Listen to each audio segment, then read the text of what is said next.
très thyroïdien. Suzy est venue jusqu'à Angers, à 200 km de chez elle, car aucune équipe médicale n'a accepté de l'opérer. Vous pouvez descendre. Son âge et son état de santé rendent l'opération périlleuse.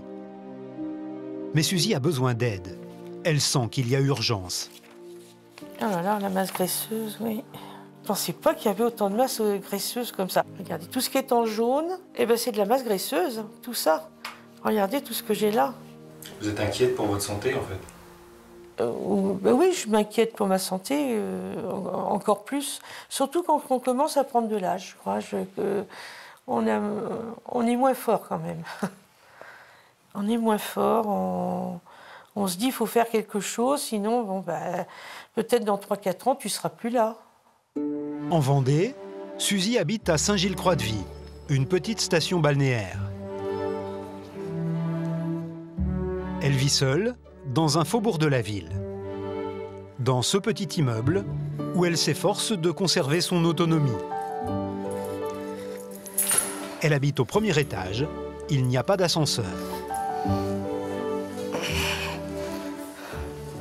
Hop là. En vue de l'opération, elle s'astreint à une discipline culinaire. Pas simple, car la cuisine conviviale est une tradition dans sa famille.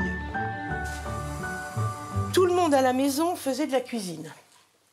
Mon père est d'origine tchèque, il nous faisait de la goulash. Ma mère d'origine juive, elle nous faisait des aubergines, des blanquettes de veau. Tout ça, c'est pas très diététique. Hein.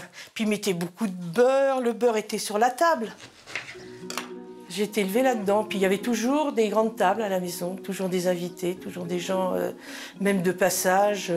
Autour d'une table, tout est convivial. On parle, on refait le monde. Ah, ça va? Et justement, Suzy a invité son amie Sylvie à déjeuner. Ben, je vais préparer un bon repas, regarde. Oh, ben ça ira. Voilà. Ben, écoute, serre-toi, il y a des petits boucaux. Ouais. Tu sais, les petites crevettes de pays, là. Bah, attends, on va faire comme ça. Hein. Vas-y, des petits boucaux, ça se mange tout seul, ça. Qu'est-ce que c'est bon. Un repas à base de produits frais qu'elle a voulu diététique. Surtout les doigts, parce que ça... Mais en ce qui concerne les quantités, elle n'a pas les mêmes repères que son amie. Alors, il y a du poisson et puis il y a des haricots verts avec du riz. Moi, par contre, par rapport à Suzy, j'ai un petit estomac. J'ai pas un gros estomac. Donc, elle me dit la suite, là, j'aurais fini de manger, moi. Je veux pas t'en mettre plus que tu... Ça va. Voilà.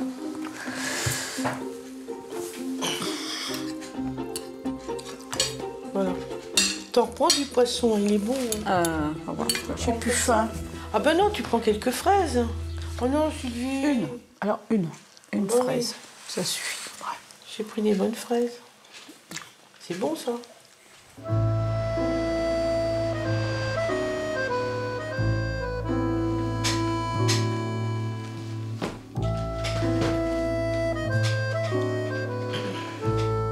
Suzy n'a pourtant pas toujours été obèse. Elle était une enfant mince, une adolescente normale, puis une jeune femme avec des formes, mais sans excès. Au fil des années, les kilos se sont installés insidieusement. Je me suis pas inquiétée de mon poids parce que tant que j'étais alerte et que je faisais beaucoup de marche, de sport, et même avec un peu de poids, du moment que ça y allait. J'ai eu 70 kilos, puis j'ai eu 80, 90, mais je les portais bien. C'est après que ça a commencé, le poids, à devenir plus embêtant, plus problématique. À quel moment? Ben, au moment de plein de choses, décès de mon père, une rupture, changer d'endroit, arriver sans travail, plein de choses. Les coups de la vie, quoi.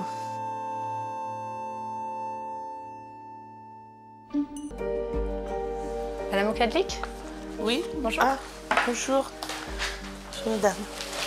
Suzy est de retour à Angers pour continuer son parcours de soins. Allez-y, rentrez, installez-vous. Oui, merci. Aujourd'hui, elle a rendez-vous avec Julie Muriot, la psychiatre. Bonjour. Bonjour. C'est la première fois qu'on se rencontre. Ah oui. On va revenir un peu sur votre histoire à vous. Votre poids actuel, c'est quoi? 144. 144. Est-ce que ça, c'est le poids maximum que vous ayez fait? Non, 160. 160, c'est le maxi. Ouais. C'était quand? Oh, ben, il y a 2 ans. Qu'est-ce qu'ils vous ont dit au niveau de votre alimentation? Vous en êtes où là? Est-ce que vous grignotez? Oui, j'ai grignoté un peu. Tous les jours? J'ai mangé quelques pistaches, des trucs. Il fallait pas que je mange ça. Mais je l'ai fait. Vous avez revu votre diététicienne depuis? Non, Non, je vais lui dire. Mais je veux pas me culpabiliser. Je trouve Non, que faut pas c'est vous culpabiliser. idiot. De toute façon, c'est fait, mais la question, c'est de C'est savoir idiot. pourquoi. D'essayer de comprendre pourquoi, pour que ça ne revienne pas par la suite. Ben, parce que j'avais besoin d'affectif. Au niveau psychiatrique, est-ce que vous avez des antécédents? Oui, j'ai eu une dépression, comme beaucoup de gens. Oui. Est-ce que vous savez dans quel contexte a eu lieu cette dépression? Est-ce qu'il y a eu une raison particulière? Oui, il y a plein de choses. Qu'est-ce La qui s'est perte passé de à ce mon moment-là père. Donc ça a commencé par le décès de votre père, c'est Voilà. ça que je comprends. Et avec vos parents, comment ça se passait? Comment vous entendiez avec eux? Bien. Il y a eu des hauts, des bas. Pourquoi vous dites ça? Parce que tous les deux avaient été dans les camps de concentration. Mes grands-parents, je les ai jamais connus, ils sont décédés dans les camps de concentration. Puis ma mère nous a fait lire aussi des bouquins pour pas qu'on oublie. Ils ne devaient pas parler, eux. Autrefois, il y avait des... Ils devaient parler de quoi? De rien. Tous les gens qui sont venus des camps ne devaient rien dire. D'accord, par rapport au camp. Sur des drames comme ça, ou d'horreur, c'était interdit. Est-ce que vous avez l'impression que ça fait partie de votre histoire, ces histoires de camp? Tout à fait. Oui. D'accord.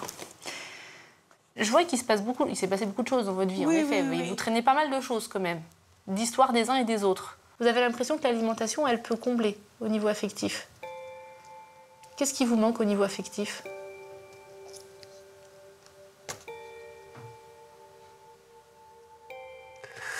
Je sais pas, j'ai des petites périodes. Vous avez des périodes où c'est plus difficile? Oui.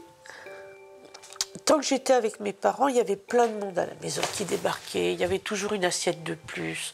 On recevait des artistes, on recevait des gens du voyage. Il y avait plein de monde. Puis du jour au lendemain, il n'y a pas eu tout ce monde-là. Ça va aller? Oui. Venez avec la boîte de mouchoirs la prochaine fois. Hein? Venez avec la boîte de mouchoirs la prochaine fois. Mais non, mais c'est ce que je disais je suis émotive.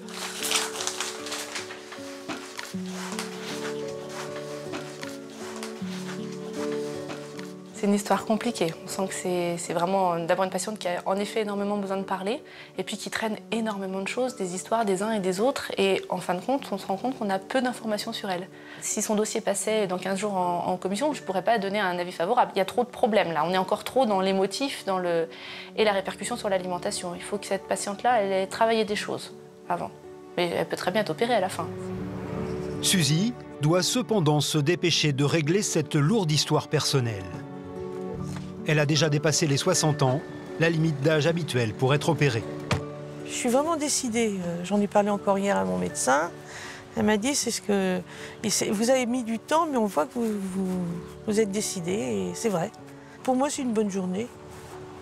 En plus, le soleil, il est là. C'est formidable.